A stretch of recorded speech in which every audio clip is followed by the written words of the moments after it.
I always wondered what the secret of parenting was. I've never posted like this before, but I suppose I've never needed to. If you've read the title, you know what to expect, and you can move on if you'd like to avoid the topic. I'll understand. Grief is a funny thing. Professor Farina taught me that in the first class I ever took for my undergrad, and I never understood it until now. For my wife, it's turned into unreasoning anger. She's downstairs right now, no doubt cursing my name. For me, it seems to have manifested in needing to keep myself busy. But I've run out of piles to organize and surfaces to clean, and so I've come here to write down the whole story of my son's life.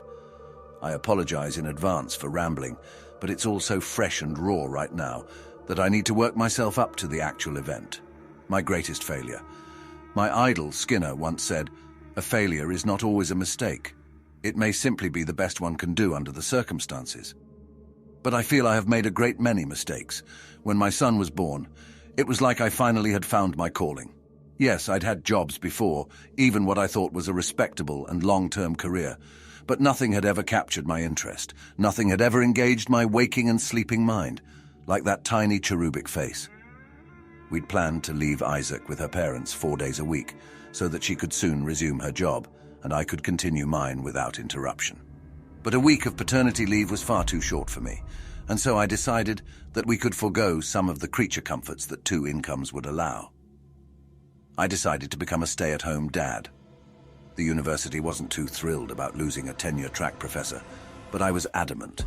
I'd finish out the semester, and that would be the end of my career in academia. Did it sting a little bit to abandon my hard-earned degree and former dream job? Of course. But it was the pain of trading a rare treasure for a unique one. Many people have degrees in psychology. Many people hold professorships. But Isaac was one of a kind. Let somebody else be the next James Olds. I had found a higher purpose. It proved to be a good thing that I had convinced my wife to let me stay home. Isaac proved to have a challenging childhood, and he needed a guiding hand. As a newborn, he had been cherubic. As an infant and toddler, he proved rather less agreeable. Years of studying and even teaching human development classes had not prepared me as thoroughly as I had expected. There were days I wondered whether or not I was fit to be a parent, and I'll admit now that in my heart of hearts, there were days when I regretted my choice to leave my job. Only for short bursts, and always followed by the deepest regret. But there it is. The pure and unvarnished truth. Was not a perfect father.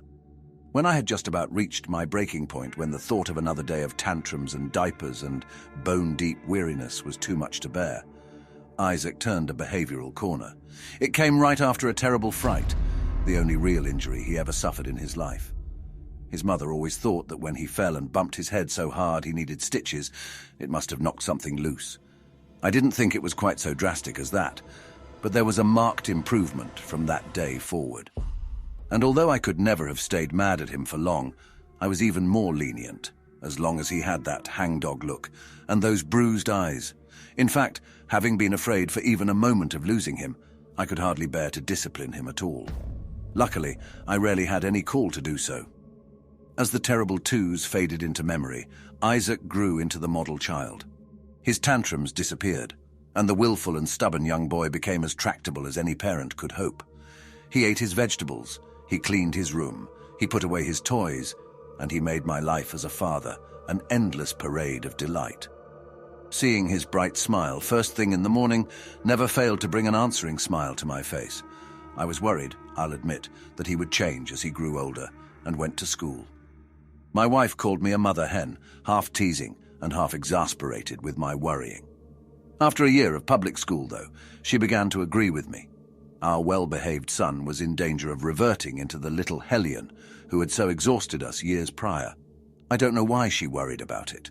After all, I had more than a little experience in education myself and was perfectly qualified to homeschool. I think perhaps she thought that his emotional and social growth would be stunted if we pulled him from the public school system. It was not. If anything, he flourished even more as a home student than he had in the years prior to formal schooling. I made sure to bring him often to homeschool groups and social gatherings and tried to let him maintain those friends he had developed in his year in the system. And in terms of scholarship, he excelled. It was soon obvious to me that Isaac was gifted, and that those gifts would have been squandered in a formal classroom. Seeing how much he enjoyed learning warmed my educator's heart. While other children tolerated school and lived for cartoons and video games and reckless play, my boy loved nothing so much as sitting and reading, exploring whole universes with the same eagerness as some children explore dirty puddles and dangerous forests. And not just mindless novels or frivolous adventure stories. He read books of history, of poetry, of science. Isaac enjoyed learning for learning's sake. He was everything I had ever hoped to find in a student, and I cannot express how glad I was that such a student could be crafted from my own flesh and blood. As the years wore on, my son continued to develop into exactly the man I had hoped he would be. He never drank, never smoked, never tried drugs, and only very rarely rebelled at all. A few times staying out after curfew, a brief dalliance with a local girl. Of course, a little youthful rebellion is a normal thing, and I tolerated it as a necessary price for him to have a well-adjusted adolescence. My wife and I would listen with horror to the stories our friends told of their own screaming fights with hormone-riddled teenagers, with children who had become strangers to them, and nod with feigned sympathy. More than once, on the ride home from whatever dinner or gathering we'd been to, she would turn to me and say simply, "We are very, very blessed." When Isaac was beginning to think about college, he initially considered working towards a psychology degree. I was unenthusiastic about the idea, and he noticed. I know that he considered it a high form of compliment to want to follow in my footsteps, and I took it as such. But I told him frankly that I had found my degree to be so much wasted time that it was a meaningless piece of paper, and that he would be better served working at a McDonald's, where at least they'd teach him a few employable skills. He took it, as well as could be expected, and threw himself into a physics degree with a gusto. My wife was surprised that he had stayed at a local college when he had so many offers from prestigious schools all around the world, but I explained the logic in it to her. Why spend all that money to go to another part of the world and be so busy with schoolwork that he wouldn't be able to enjoy it? Better to stay at home, save some money, and go on a well-earned trip around the world when the degree was earned. Even if his field of study was not my own, he continued to echo my life in every way that counted. A brilliant scholar who reached the top of his class early and stayed there for all 4 years, he earned distinctions and accolades the way that lesser students earned demerits and police reports. By the time he was done with his junior year, he had all of the subject area credits he needed to graduate and had taken most of the available electives besides. Maybe that was the cause. Could it be that his own enthusiasm, his own overwhelming urge to learn, was the reason for everything that came later? I hope not. Dear God, I hope not. Whether or not it was, my son had his senior year to fill, as he saw fit. Maybe it was a lingering thread of his earlier desires. Maybe it was a desire to emulate me still further. Maybe it was a pure accident of fate. A pretty girl mentioning a class she was taking, a coin flip, a split-second decision. Whatever the reason, he took a psychology elective this spring, a class about substance abuse. By the time I heard about it, it was past the period to drop it easily, and he was unwilling to put a blemish on an otherwise spotless record. And I was unwilling to force the issue. Of course, I tried to convince him, to cajole him, to drop the class. But when he pressed me for reasons why he should bother, I had none to give, so I let the matter rest. I have never made a worse mistake. I heard all about the class for the first few weeks of the semester.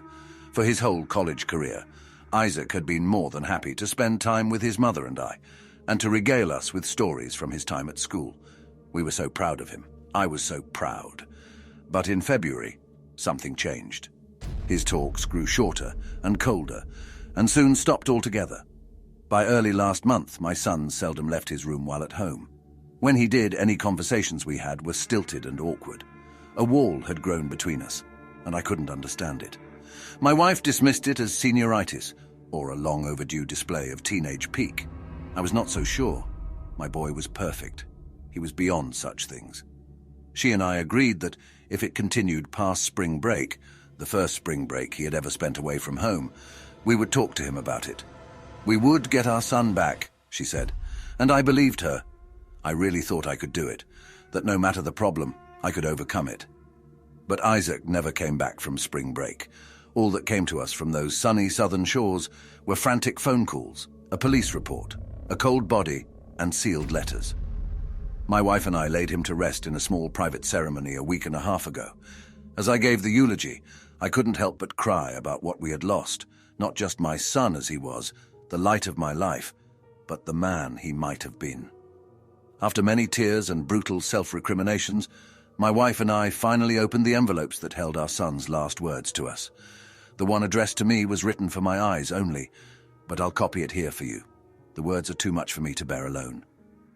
Dad, my first memory of you is a happy one. You're holding me tight and comforting me, stopping my tears and reassuring me that everything would be okay. That's been my memory of you for basically forever. The one person I can turn to who would make everything okay. The one person who would stand up for me and protect me no matter what. I wanted to be just like you, and you wanted me to be even better. Am I everything you ever wanted, Dad? Am I as perfect as you hoped I'd be when you shoved this fucking thing in my head? I don't know who I am. I'm your goddamn puppet. You killed whoever I was supposed to be, whoever I should have been.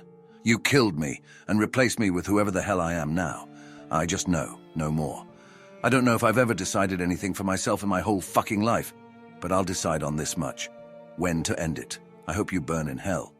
So now you see my pain. I dreamed many dreams for my son. I knew he could be anything when he was come of age. But I never thought he'd be ungrateful. Everything he had, all of his success, all of the bad choices he avoided. That was because of me, because there was somebody there to guide him, to steer him away from danger and toward a better path. All I wanted was for him to be as good as he could be, the best him that he could be. All I wanted was to give him a push in the right direction, and at the end of the day, when I first thought of it, all I really wanted was for him to stop crying so much. Well, there it is, the cause of all my tears and all my wife's rage. I think in his letter to her, he told her what I had done. She burned it, so I can't be sure. But she came after me with a pair of scissors just after reading it, so he must have told her something. She's downstairs now, in the basement. It's strange. While I was writing, I hardly heard her, but now that I'm almost done, her cries and screams are almost overwhelming. She blames me for what happened to our son, for what he did to himself. But she'll understand my point of view in time. When she wakes up from the surgery, she'll learn to forgive me.